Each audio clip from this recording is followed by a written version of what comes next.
ఇదిగో చూస్తున్నారు కదా ఫ్రెండ్స్, అదేంటి తెలుసా? రొడ్డ.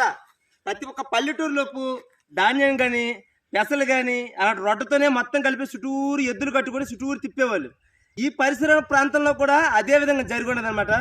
కానీ ఈ జనరేషన్లోని సిటీలోని అవేటి లేవు. కానీ ఈ జనరేషన్లోని ఇంకా ఇలాంటి పాటిస్తున్నారు. లాగ్గల్లో లాగలేను నాకైతే తెలియదు, రైతు బిడ్డ కదా లాగేస్తున్నాను.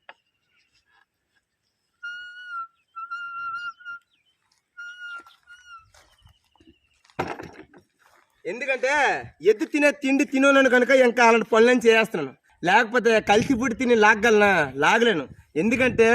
ఎందుకంటే ఈ పరిసరాల్లో తిండి వాళ్ళు అలాంటివి తింటున్నారు, నేను కూడా అలాంటి ఫుడ్డే తింటున్నా. ఎందుకంటే మీ అందరికీ ఇవి తినండి అది తినండి అని చెప్పడమేనే కాదు, పాటించడం కూడా నేను అదే పాటిస్తున్నా. న్యాచురల్ చపాతీ ఇడ్లీ ఇలాంటివి మంచివి.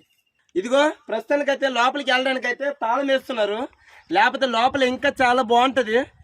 ఎప్పుడైనా సరే మీరు వచ్చినప్పటికి ఎప్పుడైనా సరే లోపలికి వెళ్ళండి, చాలా అంటే చాలా ప్రశాంతంగా ఉంటుంది. ఇదో ఫ్రెండ్స్ చూశారు కదా, సహజసిద్ధమైన మంచిగా ఎటువంటి ఎరువులు లేకుండా పేడగత్తం ఉండడం వల్ల ఎటువంటి గుండా పిండి కూడా అది అవసరం లేదు. ఎందుకంటే ఆ పేడగత్తం వల్ల వ్యవసాయం కూడా చాలా అంటే చాలా బలంగా తయారవుతుంది. ఇంకంతేకాకుండా ఆరోగ్యం కూడా చాలా మంచిది అనమాట. అంత సహజసిద్ధమైన ప్రకృతి నుండి అంత మంచి వ్యవసాయం చేస్తున్నారు. నిజంగా చాలా అంటే చాలా బాగుంది కదా.